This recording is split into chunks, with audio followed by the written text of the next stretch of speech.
Boa tarde a todos, a todas e todes. É um prazer estar aqui com vocês de novo para um evento promovido pelo projeto Eventos do Dá Licença, em parceria com o EMAR, Educação Matemática Antirracista, também do programa da licença da UF. Hoje a gente tem o prazer de receber o professor Lincoln Fernandes, a Maura, convidado pela professora Maura, né? A Maura, ela fez o contato com o Lincoln, conseguiu trazer o Lincoln para conversar com a gente. Eu não sei se eu falei a data, hoje é dia 15 de julho, são 14h16, e eu vou então passar a palavra primeiro, agradecer, né, a todos que estão aqui, ao Lincoln e à Maura, em particular ao Lincoln, né, muito obrigada por você ter aceito o nosso convite, e vou passar a palavra para a Maura, para que ela possa também apresentar o Lincoln. E Maura, que é nossa professora do EMARI, da Faculdade de Educação aqui da UF. Maura, está contigo. Ok, muito obrigada. Agradeço da mesma forma a todos que estão aqui presentes, e agradeço sobretudo ao Lincoln, que eu conheço já há bastante tempo, foi um estudante muito interessado, a quem me foi concedida a honra de orientar no trabalho de conclusão de curso, foi um trabalho muito bonito. Então, eu agradeço muito ao Lincoln por ter aceitado o convite. Eu vou apresentá-lo brevemente, conforme suas próprias palavras, né?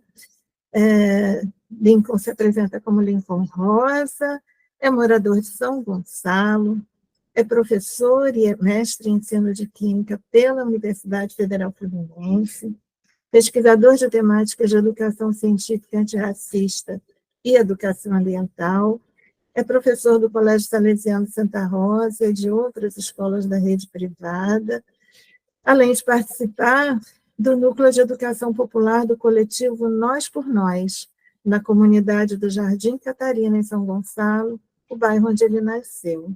Lincoln, mais uma vez agradeço, e está com você. Muito obrigado, Maura, muito obrigado, Anne. Maura, especialmente pelo convite, né? Maura sabe que eu fico nervoso com essas coisas, gente, então, assim, já peço perdão adiantado pelo nervosismo. Conforme eu for falando, vocês vão perceber que vou me desinibindo, né? Porque o professor gosta de falar bastante, a gente gosta de, né? Principalmente quando é o tema da nossa paixão, é o tema que a gente pesquisa, né? Então, mesmo com nervosismo, a gente afunda, né? A gente vai fundo nesse tema. Então, eu queria agradecer de fato, de verdade, assim, o convite. Fico muito feliz, muito lisonjeado. Estava triste porque a Maura já me convidou tem tempo e eu nunca tive tempo para vir, né? Às segundas-feiras é o primeiro dia da semana, é um dia disputado.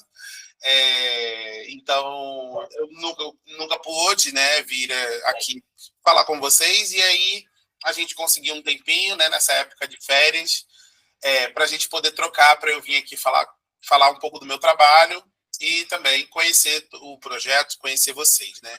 É uma honra muito grande estar aqui com vocês, né?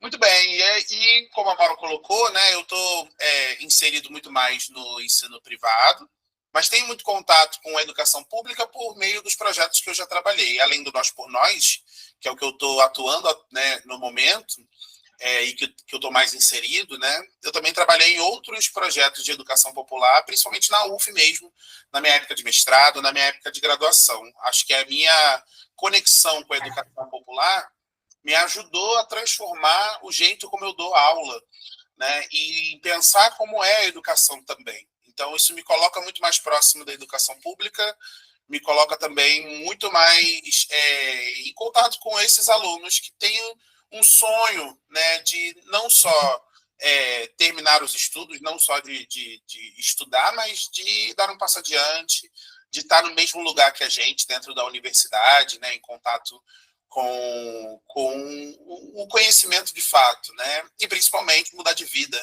Acho que essa é a grande temática de quem trabalha com educação popular, né.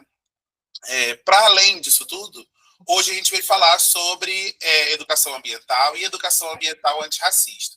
Eu vou compartilhar meus arquivos aqui. Maura, eu posso compartilhar aqui? Tudo certo? Sim, tudo certo, fica à vontade. Perfeito, deixa eu... Eu vou até fechar minha imagem, tá? Tudo Mas bem. eu estou aqui. Perfeito. Deixa eu compartilhar aqui minha janela.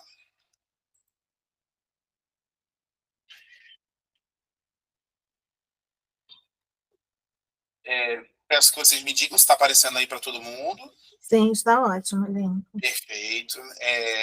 Dei o meu melhor aqui no slide. Mara sabe que eu gosto de fazer um slide bonito, né? Ó. Sim, sim. Mas o slide, assim, é só para a gente poder seguir a mesma temática. Eu vou falar muito mais do que está em cada slide, né? Então, hoje a gente apresenta, né? Eu apresento para vocês algumas práticas de educação antirracista em educação ambiental, né? Principalmente trabalhando em cima do que a gente chama de racismo ambiental. Falar sobre química ambiental, sobre educação ambiental, para mim, mexe muito com o meu coração, porque a gente está falando de sobrevivência, né? A gente está falando da nossa vida cotidiana, de como a gente se relaciona com o nosso mundo, com as nossas cidades. Só que isso é feito de formas muito diferentes quando a gente faz o recorte racial. Então, é essa a ideia que eu quero trazer para vocês hoje, e também, né, falar sobre antirracismo, sobre o que é ser um professor antirracista, né, e quais são as estratégias que a gente pode adotar para a gente, né, se posicionar de forma mais efetiva dentro de sala de aula e utilizando essas temáticas também. Tá?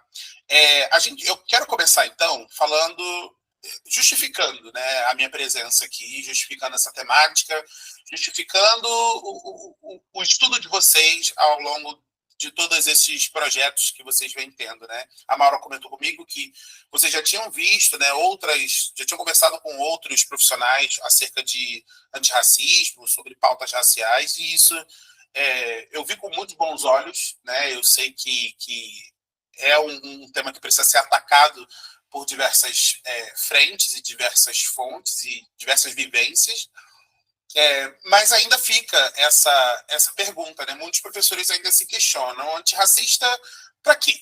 Para que eu vou me posicionar, sair do meu caminho, planejar uma aula diferenciada para que eu combata o racismo, né? Simplesmente porque isso passa diretamente pela proteção das nossas crianças, pelo bem-estar dos nossos alunos, pelo bem-estar das nossas alunas, né? E pela transformação da vida dessas pessoas, né? Aqui eu trago nesse slide alguns prints, né, de algumas notícias. São notícias do último mês, tá, gente? Então a gente vê como que está próximo da gente ainda. Como que ainda é muito evidente que existem casos de racismo. E a gente está falando aqui de casos explícitos de racismo, né? Estamos falando de situações onde o outro se incomodou o suficiente com a cor da pele, com a cultura, com o jeito que aquela criança, que aquele adolescente se coloca em sala, a ponto dele importunar o outro, a ponto dele chegar e atacar o outro, né?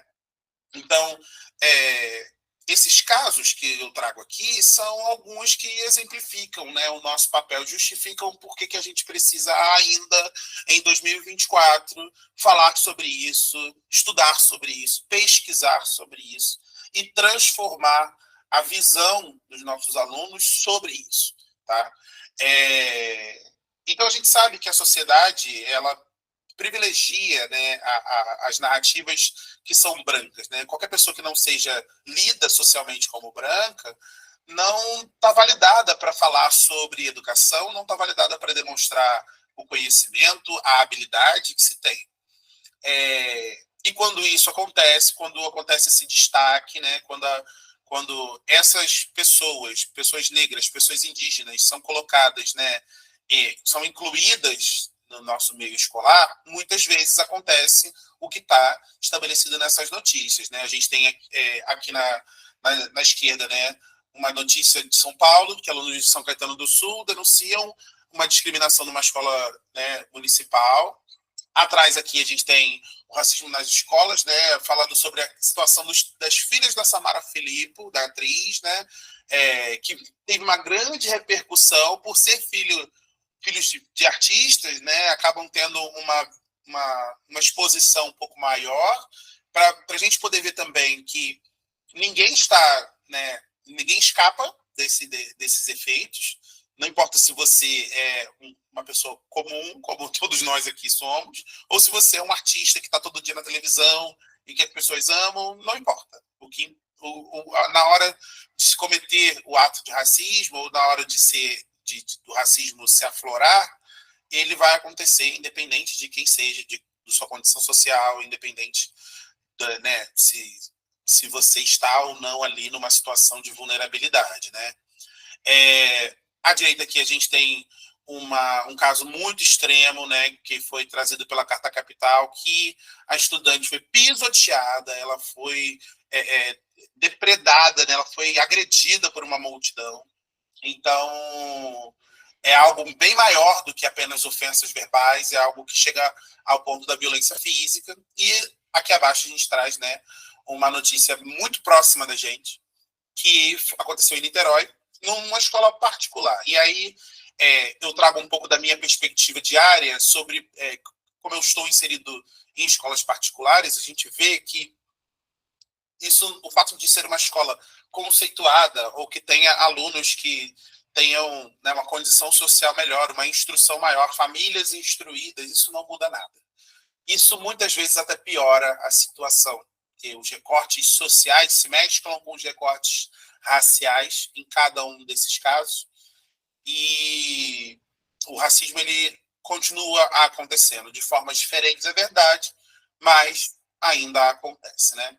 Então, todos esses casos mostram para a gente, né, que a gente ainda precisa se levantar. A gente precisa nos lembrar de que isso acontece e lembrar o outro de que isso ainda acontece e traçar estratégias reais para acabar com isso, para diminuir os efeitos do racismo. Esse é o grande desafio, tá? É o desafio pelo qual eu continuo estudando, continuo pesquisando. E é triste porque, como pesquisador em química, como um grande entusiasta da química acima de tudo, tem muitas temáticas que eu gostaria de pesquisar, muitas temáticas que eu gostaria de estar inserido, me aprofundando, mas eu não consigo calar essa urgência que existe dentro de mim sobre esse tipo de tema. Eu penso nos meus alunos, eu penso na minha família, eu penso nas crianças que são iguais a mim, que possivelmente podem se espelhar em mim, e me deixa muito nervoso, me deixa muito tenso pensar que esses tipos de situações aconteçam todos os dias. Então, a nossa pesquisa, a nossa conversa aqui hoje, ela é justamente para a gente poder trabalhar em cima disso, que a gente não pode se omitir, a gente tem que se posicionar como professor contra o racismo dentro das nossas escolas. E aí, além do para quê, eu preciso estabelecer o porquê, né? Por que agora que a gente precisa ser antirracista, né? Por que a urgência, né? Não dá para ser daqui a alguns anos? Não, tem que ser agora, né? É o que eu coloco aqui. A geração atual ela é a melhor para se trabalhar esse tipo de temática.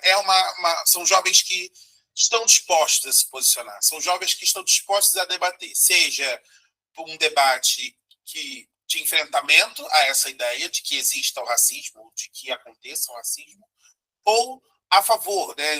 Um jovem que se mobiliza, um jovem que luta junto, né?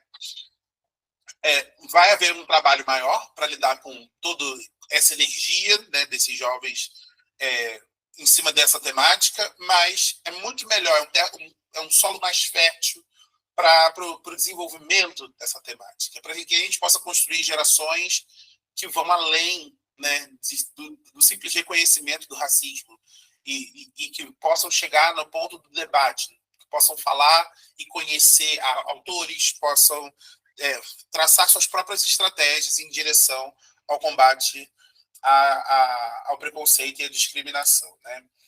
E quanto mais cedo a gente fizer isso, melhor, né? Quanto mais cedo a gente traçar essas estratégias, melhor. Então, não só o ensino médio, né, mas o ensino fundamental também já pode trazer esse debate para dentro de sala de aula. E, como a gente fala, né, isso não precisa ser limitado ao ensino de história, ao ensino de artes ou ao ensino de ciências humanas.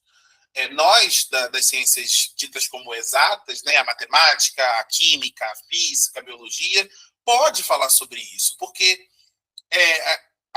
fazendo aquela multidisciplinaridade que a gente falou mais cedo, né, que é essa mistura de conteúdos, a gente consegue trazer esse ponto, esse recorte para dentro da nossa ciência, porque ciência ela se relaciona com essa temática também. E o racismo ele acaba sendo um empecilho para o desenvolvimento global, né? A gente não vai conseguir construir um país melhor, do jeito que a gente precisa, se a gente continuar ignorando o racismo, se a gente continuar deixando que pessoas sejam subjugadas apenas pela cor da pele, apenas pela sua cultura, pela sua história ou pela história de seu povo, né? A gente precisa uns dos outros para construir essa nação. Então, quanto mais rápido a gente conseguir se livrar desse racismo, mais fácil a gente consegue avançar como sociedade como um todo. Então, eu acho que são as razões para a qual a gente pode se mobilizar agora. Mas, para além disso, né, caso não seja o suficiente para você ou para outros colegas professores, quando vocês estiverem passando o conhecimento à frente, há uma legislação estabelecida que nos obriga, nos coloca como dever fazer a educação antirracista. A Lei 10.639, de 2003, e a Lei 11.645, de 2008, que fala sobre a inserção de temáticas de história e cultura afro-brasileira e indígena, né, dentro do currículo. Tá? Não apenas associado à história, à matéria de história, à disciplina de história, mas de forma transversal, né? De forma a abranger conhecimentos de todas as áreas do conhecimento. Então, a nossa aula de química, que só trabalhava, né, os cientistas ali da Europa, dos Estados Unidos, Rússia, ele não vai ser mais suficiente. A gente vai precisar falar sobre a contribuição que vem do continente africano, a contribuição dos nossos povos originários, trazer tudo isso para dentro de sala de aula para mostrar que, sim, nosso povo ele é plural e ele é capaz de produzir conhecimento, ele é capaz de produzir química, ele é capaz de fazer a matemática, ele é capaz de entender princípios da física, mesmo não sendo aqueles princípios tradicionais que a gente conhece, os postulados de Einstein, né? As leis tradicionais da física. Tudo isso são observações da natureza. Então, nosso povo é capaz de trazer tudo isso. E em que elementos a gente consegue observar que esse conhecimento foi dominado também por pessoas que não tiveram contato com o conhecimento tradicional europeu, né? Então, trazer essa história, resgatar as contribuições é o nosso dever como professor e como cidadão, né, de forma a combater esse racismo dentro das nossas escolas, dentro da sala de aula. É claro que essa ideia que a gente coloca aqui, né, de ser um professor antirracista, ela está muito atrelada ainda ao conteúdo que é gerado, né, ao conteúdo que é trazido para a nossa sala de aula.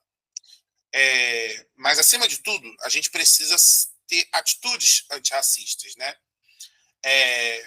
Pensando nisso, então, a gente precisa, né? Eu quero estabelecer com vocês aqui, inicialmente, os tipos de racismo, né? Só para fazer um lembrete, né? Eu sei que muita gente já viu sobre isso, sobre essa segmentação, né? Mas eu quero trazer os meus conhecimentos para isso também, para que a gente possa engrandecer um pouco mais o nosso papo. Então, tá aqui os 5 tipos principais, né? Aqui à esquerda desse slide, né? Eu só trouxe os títulos mesmo para a gente poder comentar sobre, né?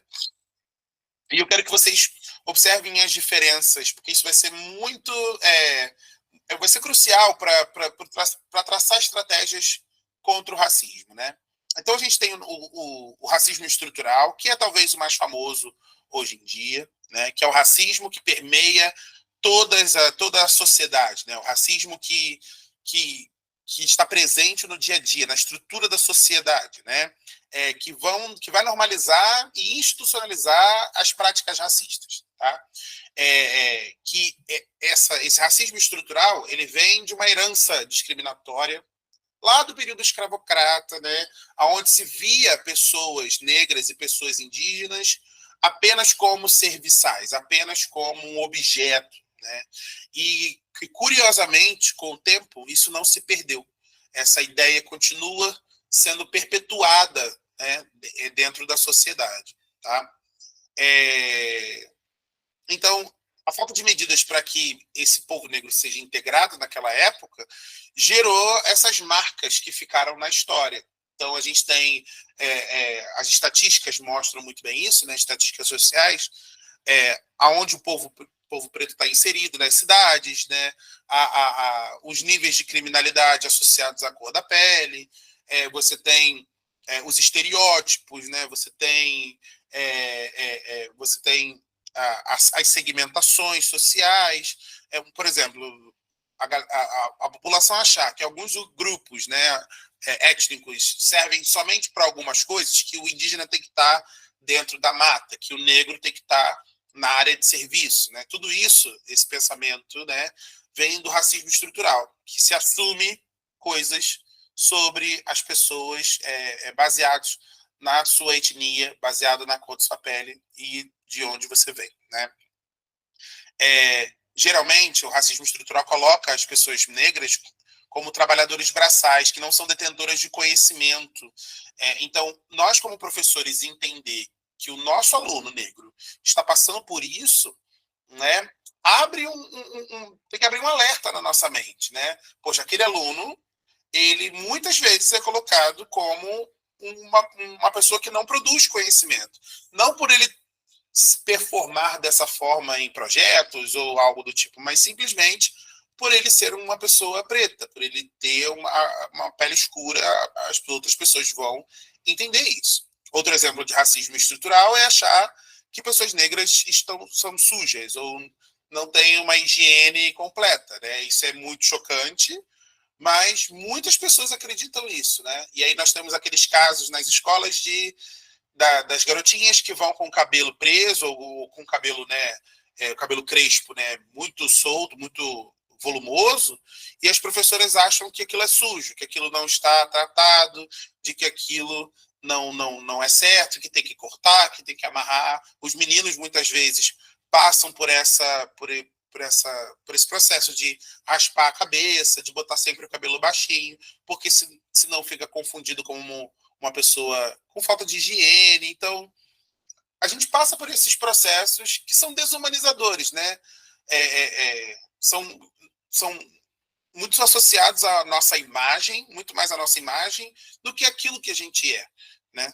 Pode ser que aconteça isso, da criança não estar com a higiene em dia. Isso acontece bastante nas escolas. Mas a gente tem que saber filtrar o que é realmente uma criança que está sem higiene, de outra que é uma criança negra que está sendo uma criança como qualquer outra, que é despenteada, que é bagunçada. Né? Então, o racismo estrutural coloca as pessoas nesse local. Em seguida, a gente tem o racismo institucional, que é o racismo que vai gerar exclusão e desigualdade, né, em instituições públicas e privadas. A gente pensa muito no mercado de trabalho, né, que vai segregar, não de forma direta, mas de forma até mesmo indireta, pessoas brancas e negras. Né? As pessoas brancas galgam cargos maiores, recebem salários maiores, enquanto pessoas negras são jogadas para cargos inferiorizados, cargos mais braçais, cargos repetitivos, né? Cargos pouco intelectuais. Isso acontece muito. E tudo isso porque o racismo institucional se soma ao racismo estrutural, no sentido de que a pessoa, o empregador, a pessoa quem contrata, olha para o outro e pensa, aquela pessoa ali é competente simplesmente porque ela é uma pessoa branca, ou aquele cara ali acho que não serve. Mas o que diz que ele não serve? É o currículo apenas? Ou é aquela ideia de que aquele cara não serve? Tem duas situações sobre isso que eu acho curiosas. Né? Uma delas é uma situação que eu acompanhei há um tempo atrás, onde o ator, né, Idris Elba, que é um ator conhecidíssimo, né, ele estava sendo especulado como o novo 007, que é também um personagem muito famoso do mundo de Hollywood. Né? E o diretor, um dos diretores do filme, do 007, falou que o Idris Elba é um cara muito das ruas para fazer o 007. E aí eu fiquei pensando, poxa, o cara é um cara cheio da grana, um ator riquíssimo, que vem de Londres, né? E assim, ele realmente achou que ele era um cara muito das ruas para fazer o 007. Então, assim, é um racismo estrutural que brinca com as expectativas sobre o que é, né, um determinado personagem, mas que se transforma em racismo institucional no sentido de que aquele ator não pode conseguir aquele papel, né? Porque ele não vai ter aquele emprego, não vai receber por aquilo, porque ele, segundo aquele diretor, que é um cargo de chefia, ele não está apto, certo? E outro caso também que a gente costuma encontrar agora nas escolas, né, é o caso do aluno problema, né? Esse aluno problema também é um caso de uma mistura do racismo estrutural que alguns professores têm com o racismo institucional. Muitos professores olham para o aluno negro, principalmente para os meninos negros, e veem neles o aluno problema, o aluno que não tem jeito, o aluno que vai ser caixa de mercado no final da vida escolar, o aluno que vai ser passado porque ele não tem condições de estudar, que ele não tem disciplina, que ele não tem, né, enfim, que está entregue à mercê da sociedade. E eu sinto que os professores descartam esse aluno muito facilmente, né? Enquanto outros alunos, né, os alunos brancos, são um pouco mais, né, levados, são levados com uma forma mais leve, esse aluno negro ele acaba sendo um pouco massacrado, né, nas reuniões, nos conselhos, né? Então eu observo, tem estatísticas sobre isso, tá, gente?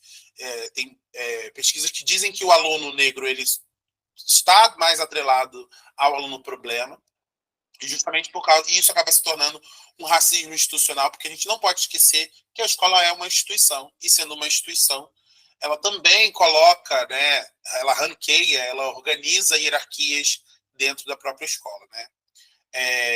Então, esse tipo de pensamento acaba sendo colocado como um racismo institucional também. Nós temos o racismo recreativo, que é aquele racismo que é o racismo da zoação, é aquela brincadeira velada, esse a gente já conhece, né? É esse racismo recreativo, inclusive, que toma um tom de violência que acarreta nas notícias que a gente viu anteriormente. Temos o racismo religioso, né, que está associado a religiões de matriz africana ou a rituais de comunidades indígenas, né? Esse racismo religioso ele pesa muito mais para religiões de matriz africana, principalmente quando se trata de vestimentas, se trata do acesso a adolescentes e jovens a essas religiões, né? E isso também pode se traduzir em escola, afinal, o processo educacional do aluno, né, desse jovem, também passa por uma educação em casa. Então, a família está apresentando a religião da família a esse aluno, a gente acaba encontrando alunos que estão passando pelo processo, que vestem roupas brancas, que andam com colares, e a gente tem que entender um pouco disso para que a gente possa se posicionar também frente a isso. E o último que tem aqui, que é a grande temática do meu trabalho aqui, né, é o racismo ambiental. Para falar de racismo ambiental, eu me apoiei nesses últimos anos, né, nos conhecimentos de Bárbara Carini, e na educação ambiental crítica que ela traz para a gente, né? A própria Bárbara Carini conceitua o racismo ambiental como injustiças sociais e ambientais que recaem de forma implacável sobre etnias e populações mais vulneráveis. E aqui a gente fala simplesmente de populações negras, quilombolas e indígenas, tá? O racismo ambiental ele tem estado em muita pauta nos últimos anos, né? Principalmente de 2018 para cá, que é quando começou, né, o governo do ex-presidente, que tiveram muitos problemas associados a isso, né? E que começou também a se olhar para a questão ambiental associada aos indígenas. A gente teve os casos dos Yanomami, a gente teve casos de incêndio na Amazônia, agora o debate sobre o Marco Zero. Então, a temática ambiental, ela está em voga, porque a gente está falando de Brasil. Nosso Brasil, ele precisa do olhar da proteção ambiental, da educação ambiental, para se fazer, né, pensar no futuro do Brasil. Então, quando Bárbara Carilli traz a educação ambiental crítica, é uma educação que vai colocar esse aluno no protagonismo desse debate, né? Da luta contra o racismo ambiental, da luta contra as injustiças ambientais. Tudo bem? Então, o nosso papel como professor é dar armas para esse aluno se posicionar contra o racismo. Seja ele um aluno negro que precisa se defender do racismo, ou seja ele um aluno branco que precisa se posicionar frente às gerações anteriores e frente às futuras gerações. E pensando nisso, então, a gente acaba tendo que fazer um trabalho duplo, mais um trabalho, né, como professor, que é o de prestar atenção nas situações de racismo dentro da escola. E aí, aqui eu tenho um pequeno diagrama, né, que fala sobre o que está associado a esse racismo na escola, né? Primeiro de tudo, a questão da branquitude, né?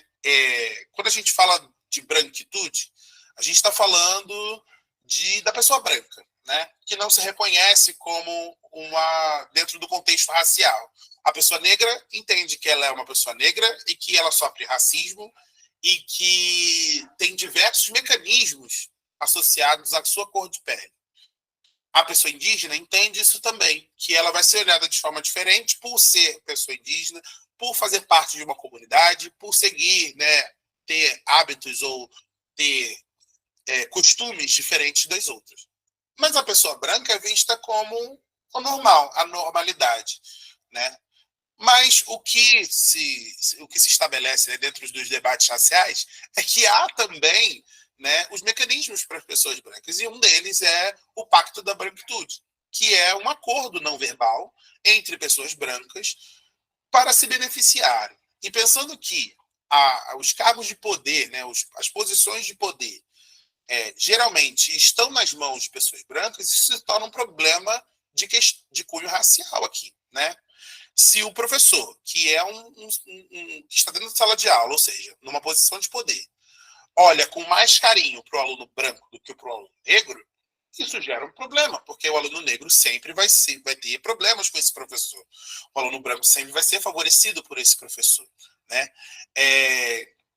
Então, esse pacto da branquitude precisa ser vencido, precisa ser quebrado para que a democracia racial possa acontecer.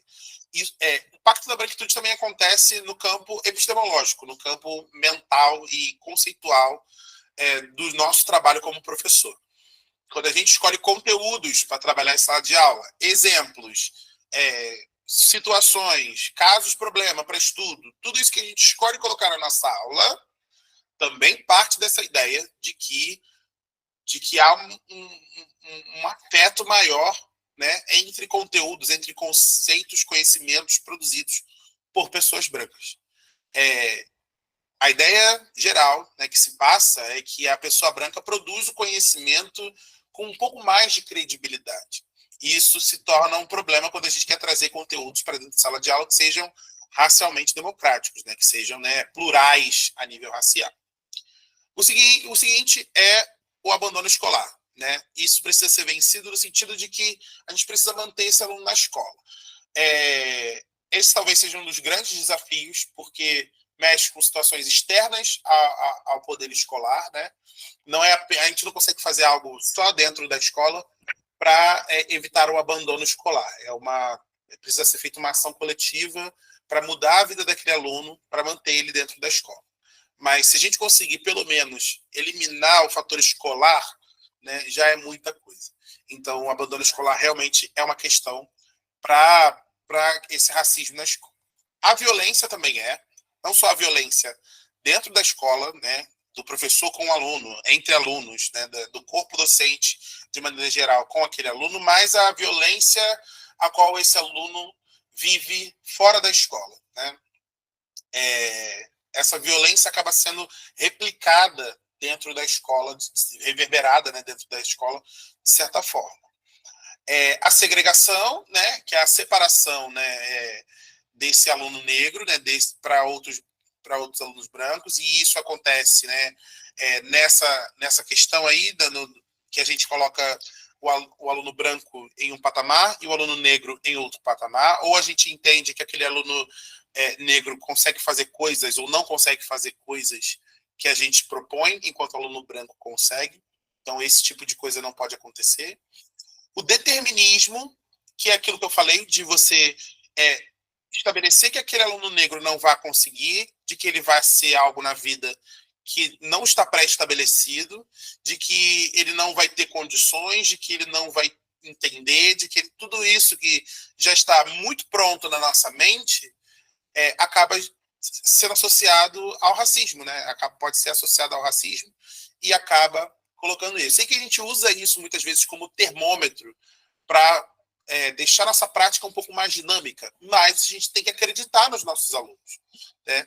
Então, esse determinismo de cimentar aquilo que o aluno vai ser, ou que ele é, ou que ele pode fazer, acaba sendo um problema também associado ao racismo. E o estereótipo, né? O aluno é de determinada forma, né? O fato dele parecer de certa forma de um jeito acaba colocando ele, né, em certas situações e que não são não são racialmente favoráveis, né, dentro do contexto escolar. Isso acontece muito, principalmente em escolas que estão próximas à comunidade, né? O trabalho que a gente faz, né, lá no Jardim Catarina, aqui em São Gonçalo, a gente vê muito isso. São filhos de pessoas que estão em grande vulnerabilidade social ou que estão em situações muito complexas dentro da sociedade. São filhos de bandido, né? Filhos de pessoas que ficaram anos presas, que talvez nunca tenha visto o pai, talvez nunca tenha visto a mãe. É o filho da empregada, é o filho do lixeiro, sabe? Então, se a gente colocar esses estereótipos, né, em cima desses alunos, eles não vão atingir o potencial máximo que eles podem atingir. Então, isso tem que ser quebrado, né? Isso é o que não pode ser fomentado dentro da escola. Então, se a gente conseguir tratar, né, esses pontos aqui, a gente consegue pavimentar, né, um caminho para a diminuição desse racismo na escola. Esse trabalho é muito árduo, porque a gente mexe com coisas muito subjetivas. E aí, pensando nisso, né, nós que estamos do lado de cá, né, dentro da universidade, pesquisando, a gente vai atrás, né, dessas estratégias, né? Então, o trabalho, né, que eu fiz ao longo desses anos foi justamente isso, né? No sentido de superar o racismo na escola. E, pensando nisso, eu tive contato nos últimos anos com esse pesquisador que está aí, o Kabengele Munanga, que ele é um antropólogo, né, que, se eu não me engano, ele é de Moçambique, né, e ele vem para o Brasil, né, estudar, e ele escreve, né, junto a outros pesquisadores, esse livro, Superando o Racismo na Escola, que não é um manual. Ele traz estratégias, né? Ele traz, igual a gente está fazendo aqui, debate estratégias, debate situações e que permite a gente olhar para essas situações e ver o que a gente consegue levar dali, né, para o nosso dia a dia, para a nossa temática. É um livro incrível, tá? É um livro de pesquisadores, ou seja, tem muitas pesquisas ali, é um compilado, né, que a gente fala, e que está muito voltado para a educação básica, mas eu me permiti trazer também para a educação do ensino médio no meu trabalho, né?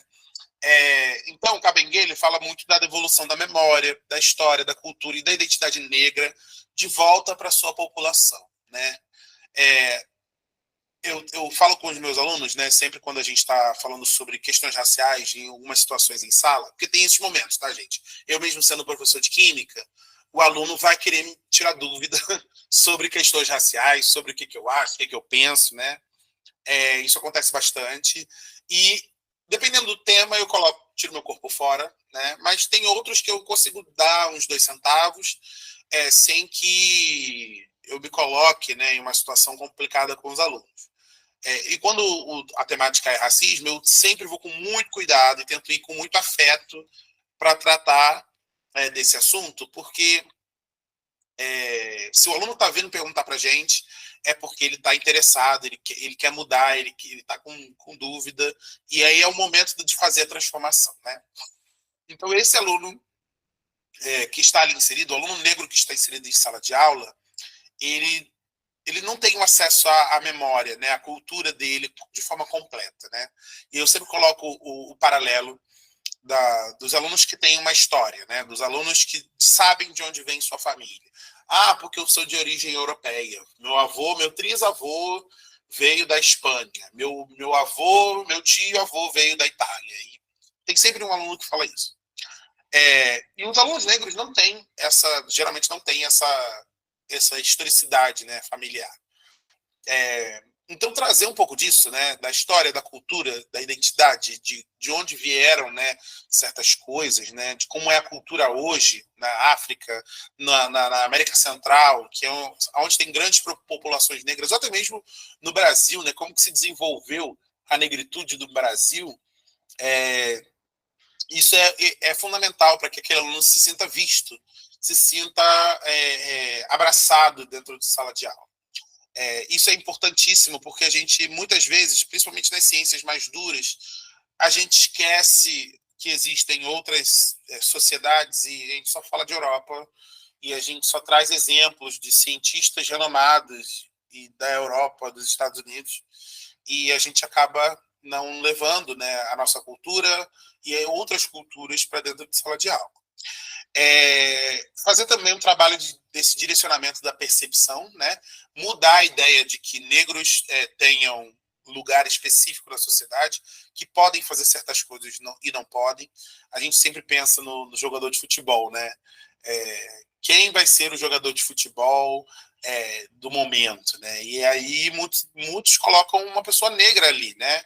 Só que o negro ele não precisa ser só jogador de futebol, né? Ele pode ser outras coisas. Ele pode ascender a um grande cientista, a um grande médico, a um grande advogado, né? Então, trabalhar essa percepção, essa diferença de percepção é importante. As mídias ajudam muito nesse momento, né?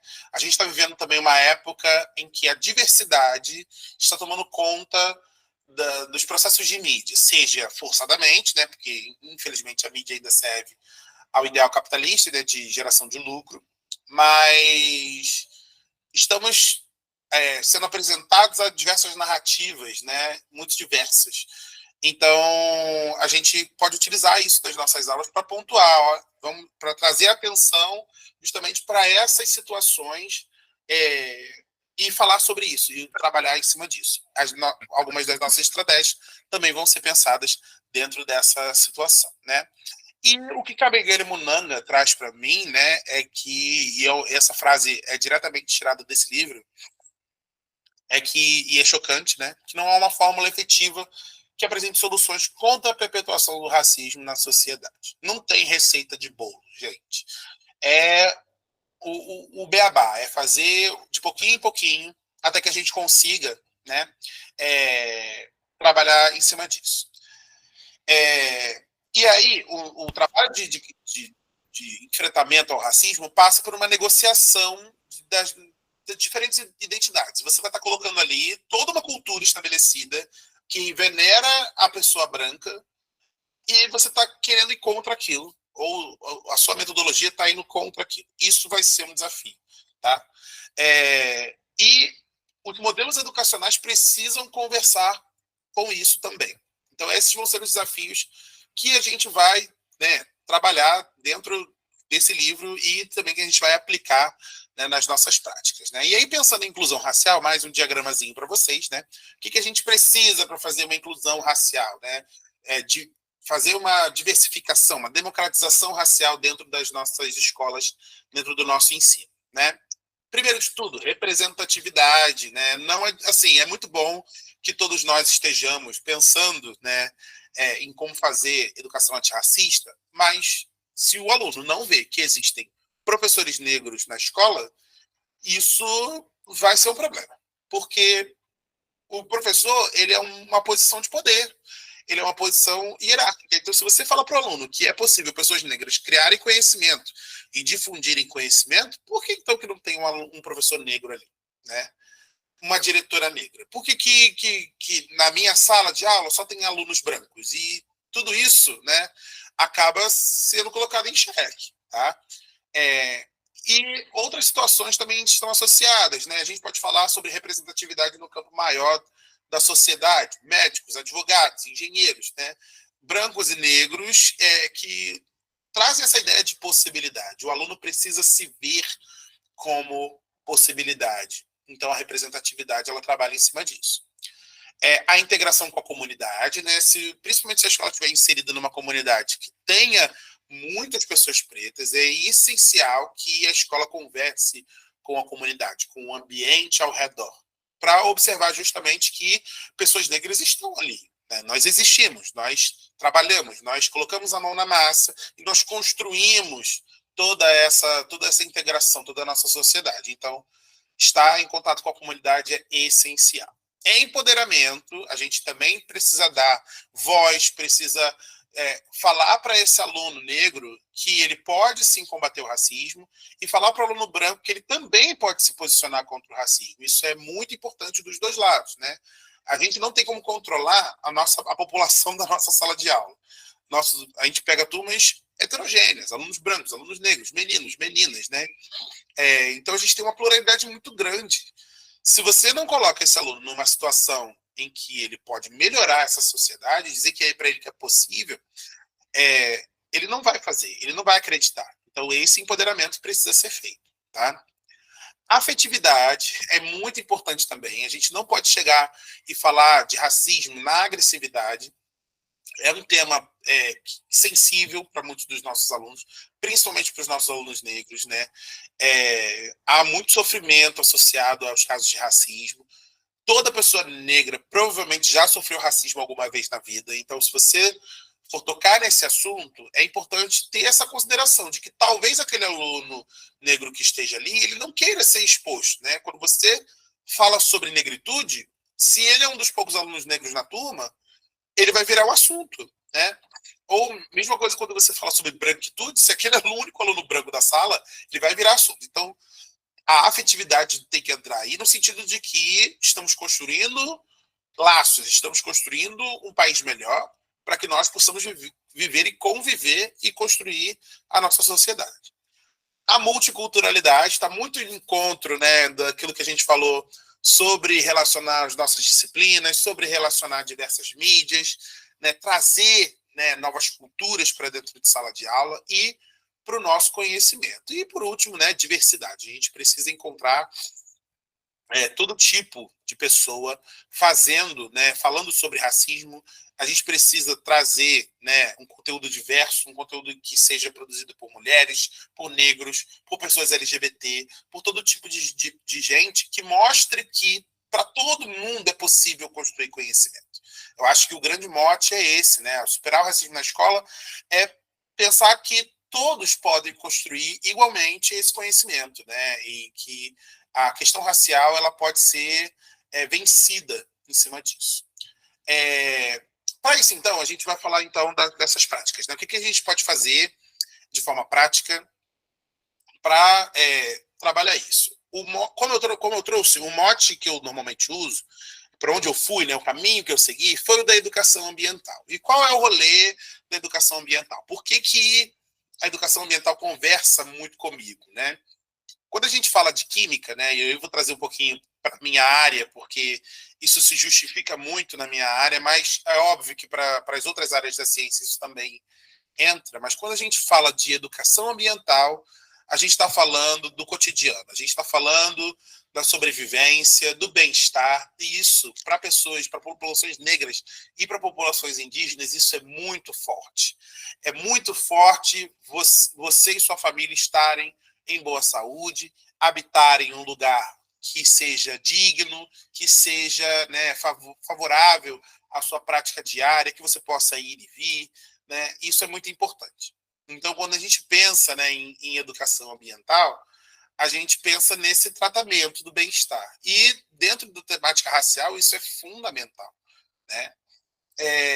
Então, eu mergulhei um pouco nas relações de CTS, Ciência, Tecnologia e Sociedade, no contexto de também trazer essa questão ambiental para fazer o CTSA, né?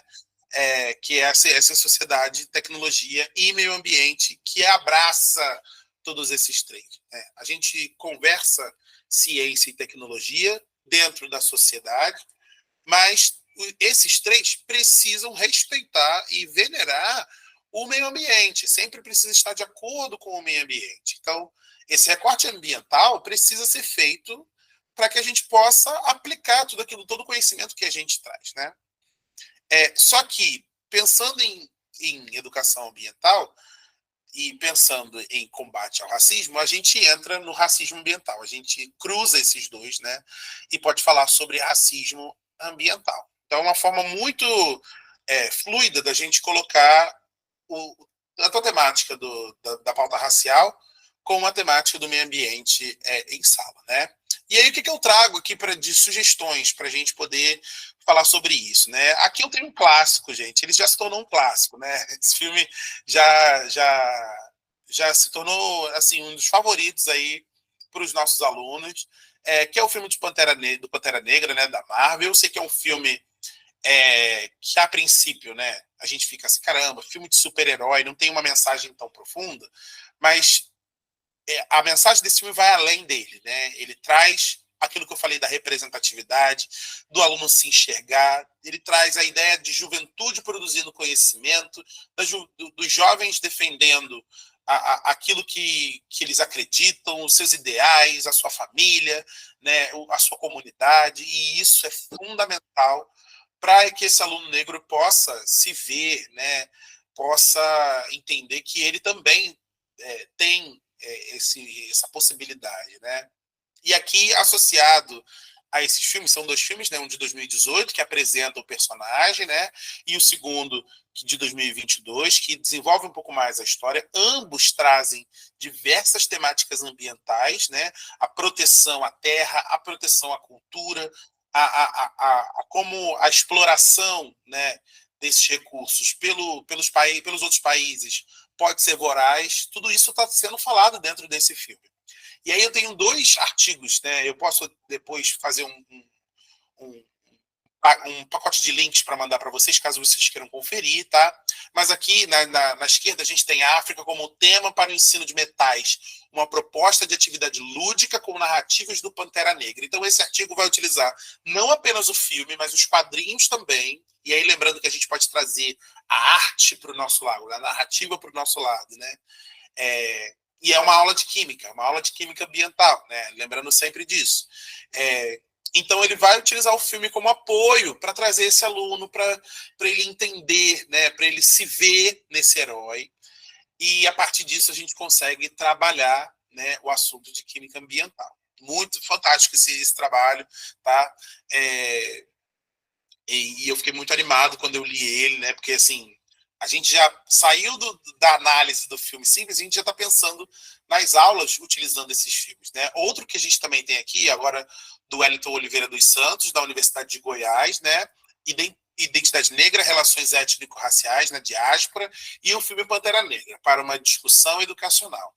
Esse aqui é mais voltado para o professor, em como utilizar, né, os elementos desse filme para abrir um pouco mais o debate, tá, gente? Então, eu utilizaria os dois em conjunto para enriquecer mesmo o debate em sala, né? Lembrando que a gente está falando de jovens, de adolescentes, muitas vezes, em algumas vezes até crianças. Então, o debate tem que ser leve, o debate tem que trazer a questão, né, na sua forma mais pura e bem conceituada, mas ele também precisa ser leve. Então, esses dois artigos eles vão trazer essas opções para a gente poder, né, fazer esse link, essa conexão entre os filmes e a questão lúdica dessas histórias e a ideia, né, do combate do combate ao racismo e de como a gente pode utilizar isso dentro das nossas salas, tá? Eu vou aproveitar também e fazer o meu jabá pessoal, tá? Trazer aqui para vocês, falar um pouco sobre o trabalho que eu fiz, né, ao longo dessa minha jornada, tanto de graduação quanto de mestrado, né? esse primeiro artigo aqui na esquerda, né, Democratização Racial na Educação Ambiental, o olhar sobre a Terra Negra nos ajuda a salvar o planeta. Esse foi o artigo que eu escrevi com a professora Márcia Narciso e com a professora Maura também, né, a gente publicou juntos. E aqui a gente traz, né, justamente, a gente fala sobre uma prática educativa que vai falar sobre a questão ambiental pautada em acontecimentos do continente africano, né, em como alguns países da África subsaariana lidam com a questão ambiental, com problemas ambientais e como isso... Já figura. Aqui no... tornar. Pois não, Leda? Meu Deus. Desculpa, foi sem querer. Não, tudo bem. A gente continua. E aqui na direita eu trouxe também, né, a minha dissertação de mestrado, né, que gerou um produto educacional. Esse produto é a intervenção pedagógica para o ensino de química antirracista, visando a educação ambiental crítica, né? E aí, fazer essa intervenção pedagógica, gente, foi assim, um trabalho árduo, eu dizer, que foi na época da pandemia, nossos recursos estavam bem limitados, né? Todo o trabalho que eu planejei precisou ser replanejado, mas ele fluiu, ele aconteceu. Foi um trabalho falando sobre as comunidades quilombolas da região dos lagos, ali em Cabo Frio, e eu trouxe isso para a sala de aula, eu consegui mostrar para os alunos, né, a questão ambiental envolvida, como que essas comunidades, né, trabalhavam com a questão do lixo, com a prefeitura, para poder ter uma qualidade de vida melhor dentro da própria cultura, da própria comunidade. Então, foi muito importante esse trabalho para mim. Eu mostro ele para todo mundo, que chega aqui em casa tem uma versão na impressa dele, eu saio mostrando, porque eu gostei muito de ter esse contato, né, com esse trabalho. Então, são ideias aí, né, que a gente pode trabalhar também. Está disponível aí para vocês também. Quem quiser dar uma olhada depois, eu ficaria muito lisonjeado, né? E eu trouxe aqui também outra sugestão, agora falando da interdisciplinaridade, né, de química e história, né? A história nos ajuda muito, e pensando na lei 10.635, 10.639, perdão, a gente tem a ideia da relação da história da população negra com esses outros conteúdos, né? E aí o artigo que eu tive contato, né, foi da Raíza Gonzaga, Malu Santander e da Annelise Regiane, que é a cultura afro-brasileira no ensino de química, a interdisciplinaridade da química e a história da cana-de-açúcar. A gente sabe que a história da cana-de-açúcar no país e de diversas práticas extrativistas passa pela questão escravocrata, né? Mas, se a gente for analisar, né, as relações trabalhistas que vêm até hoje, pouca coisa mudou, né? Então, é possível trazer isso para dentro de sala de aula ao falar da produção de etanol, né, da produção do açúcar, de como o plantio de cana é feito, né, enfim, relacionar isso com a ciência, falar sobre educação ambiental, sobre agricultura, tá? E aí, para associar isso, né, isso aí é uma adição minha, né, já pensando aí, né, já fervendo a mente, né, para dentro de uma possível aula, trazer, né, sambas, né, que falam sobre isso, né? A gente tem uma riqueza cultural tão grande, principalmente aqui no nosso Rio de Janeiro, né, que são as escolas de samba, que falam sobre temas, né, tão importantes, que musicalizam isso, né, transformam isso em narrativa, transformam em música, né? E esse aqui, né, é um samba tão querido, que é tão bem feito, sabe? Que vai falar justamente dessa relação, se a escravidão está de fato extinta, né? E o que demonstra isso, né? Então, reparem que falar sobre ciência não é apenas falar do conceito científico em si, mas de como esse conceito científico afetou a nossa sociedade e continua afetando, né, ao longo da história. E no caso aqui dessa temática especial, ele está atrelado à perpetuação do racismo, né? De por que populações negras continuam submetidas, mesmo depois de muitos anos, a esses regimes trabalhistas, né? E aí a gente pode falar sobre condições de trabalho, o que é insalubre e o que não é, né? E por que pessoas negras podem ou não estar associadas a isso, se elas devem ou não ser associadas a esse tipo de coisa, né? Então, é um tema que abre portas, né? E tem vários outros temas dentro disso também. Então, são esses exemplos que eu só queria mostrar para vocês mesmo, que vão colocar a gente, né, para pensar nesse tipo de conexão que a gente pode fazer em sala de aula. Eu trouxe também um outro tema, né, que agora falando um pouco sobre a pauta indígena, né, o racismo ele não se limita, é claro, a pessoas negras, né, a gente também pode falar sobre temática indígena nas nossas aulas. E aí aqui eu tenho também 2 artigos, né, um falando sobre educação ambiental como instrumento de proteção dos saberes tradicionais dos povos indígenas, que é do Benedetti, da Tatiane, do Rafael Vieira e da Patrícia. E também temos aqui educação indígena e educação ambiental, aproximações, o caso do povo do Pássaro Azul, Xanenauá, que é esse povo aqui, né, que tem aqui na imagem. E, basicamente, o que esses 2 artigos trazem, né? Eles colocam a gente para conectar os conhecimentos dos povos indígenas com a preservação ambiental, com a questão ambiental. E isso é importantíssimo, principalmente para a gente poder valorizar o trabalho que comunidades indígenas têm com a terra, com a natureza, com o lugar em que vivem, né? O trato ambiental, né, nessas comunidades é muito diferente do trato que a gente tem aqui na cidade, do trato que se espera que nós tenhamos com a natureza, né? O respeito que eles têm com a natureza é muito diferente do que a gente se desenvolveu ao longo desses anos, né? E aí tem um documentário interessantíssimo do Globoplay, né, produzido pela nossa controversa Rede Globo, que é o Falas da Terra, né, que vai trazer diversas narrativas indígenas, mostrando pessoas indígenas em diferentes situações, em diferentes, né, em diferentes locais, e justamente vai trazer um pouco dessa pluralidade, né, de mostrar para a gente que pessoas indígenas podem ocupar quaisquer espaços, né, podem estar, né, associados a qualquer tipo de atividade. Mas é interessante a gente poder mostrar para os nossos alunos o que é possível, né, o que essas comunidades têm para oferecer para a gente, a pluralidade do nosso povo, porque eles fazem parte do povo brasileiro, né? Então, é um jeito da gente entrar ali, né, aqui e ali, dentro da temática ambiental, e fazer essa conexão com a pauta racial, né, e tentar difundir um pouco aí a questão racial para os nossos alunos.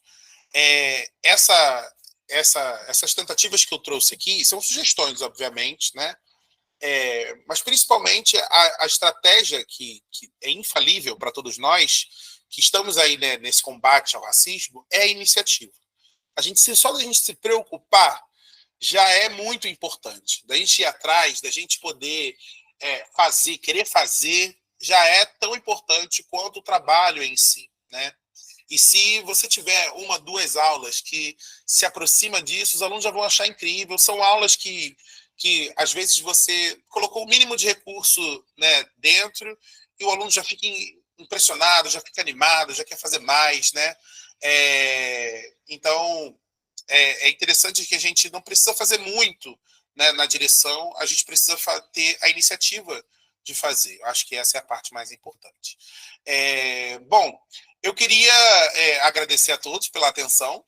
Eu queria abrir para vocês também, ouvir vocês um pouco, né? E fica aqui uma perguntinha para a gente poder debater, né? O que você sonha para os seus alunos, né? Quando você olha para eles, qual é o sonho para esses alunos, né?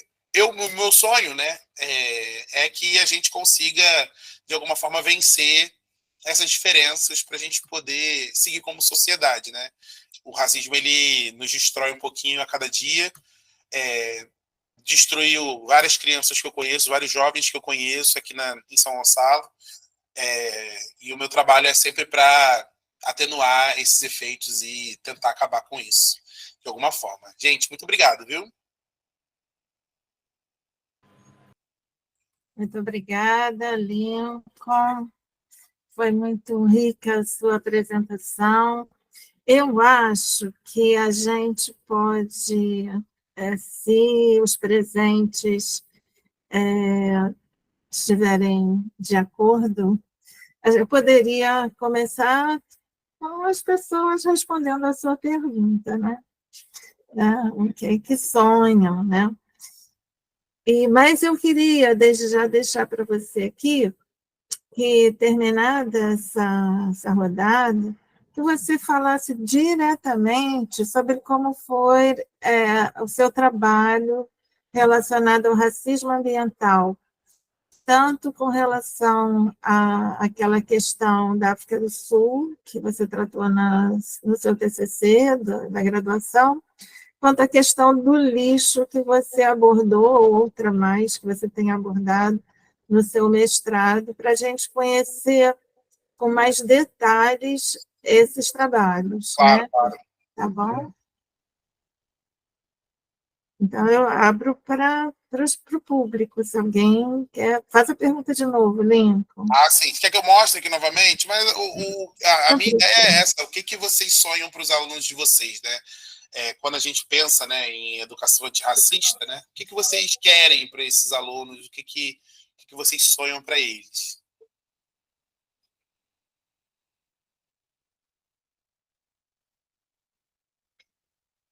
Impacta, hein?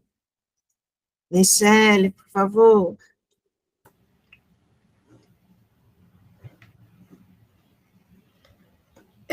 O Lincoln, sua pergunta é uma pergunta muito forte, né? Porque falar dos sonhos, caramba. Pois Né? é. O que a gente sonha, né? A gente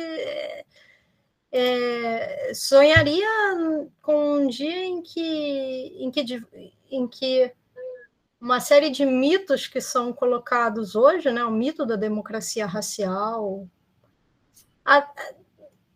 não tem nenhum apego ao mito da meritocracia, que a gente sabe que é um mito, mesmo que ela não fosse, eu não tenho nenhum apego, não, porque eu acho que ela tem uma visão que vai muito no sentido contrário da solidariedade, do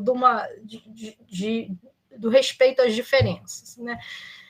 Mas o mito da democracia racial, por exemplo, se de fato um dia a gente conseguir ter uma democracia racial, isso acho que seria uma coisa muito importante para a nossa sociedade. Definitivamente.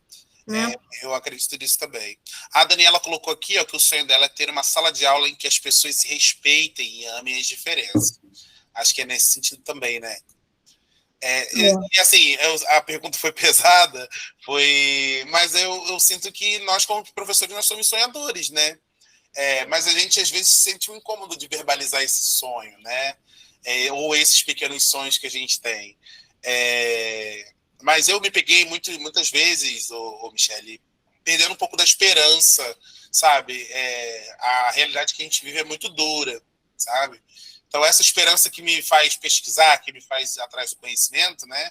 Que tem chance de mudança, muitas vezes ela me escapa, né? Então, eu me permito sonhar um pouquinho com esses alunos para que a gente possa seguir um pouco em frente, né? Para a gente possa olhar um pouco mais para cima do que experimentar essa realidade dura que a gente vive por aqui, sabe? Lincoln, sua pergunta, então, ela me pegou assim, deu uma balada, tá? Mas deixa eu dizer também, eu queria dizer duas coisas, né? Que exatamente isso que você está falando. Primeiro, eu queria dizer que eu adorei escutar você, achei maravilhosa a sua palestra, e justamente ela teve essa profundidade de pegar tantas camadas, e por isso que a pergunta é tão difícil.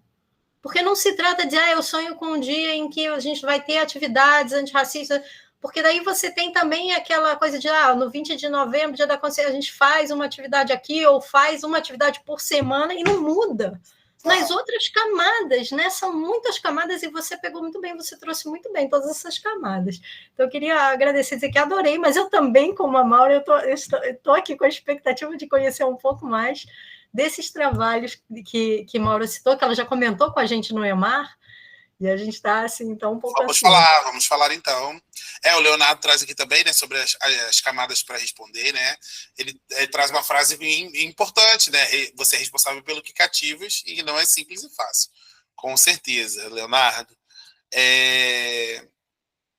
O sonho da Tarciana, né, é ver as crianças negras não se sentindo inferiores e se olhem como diferentes, sim, porém iguais. Tarciana, isso é muito difícil. A gente passar a ideia de que a igualdade ela tem que respeitar as diferenças, né? Isso é bem difícil mesmo da gente colocar para os nossos alunos. O sonho da Thaís é ver uma sala com inclusão respeitada, uma sala de aula onde estamos para ensinar e aprender, seja amada, respeitada e inclusiva. Lincoln, sabe o que eu sonho? Eu sonho um dia em que isso não seja importante. É isso. Entendeu? Que seja simplesmente natural. Uhum. Estamos juntos com os mesmos anseios, mesmas dificuldades, mesmas... Sabe? Somos pessoas. Sim. Então, na hora que isso não for importante, pronto, acabou o problema. Você sente, né, Maura, como que isso é um empecilho para tanta coisa, né? Hoje em dia, a gente às vezes perde oportunidades, a gente perde alunos, a gente vê alguns alunos irem embora ou irem por caminhos que a gente não sonha para esse aluno, né? Porque ele não consegue enxergar a grandiosidade dele mesmo. Exato. E muitas vezes são pessoas que foram levadas a acreditar que elas não eram tão capazes, né? E isso é muito forte para a gente, que é professor que está ali trabalhando em prol disso, né?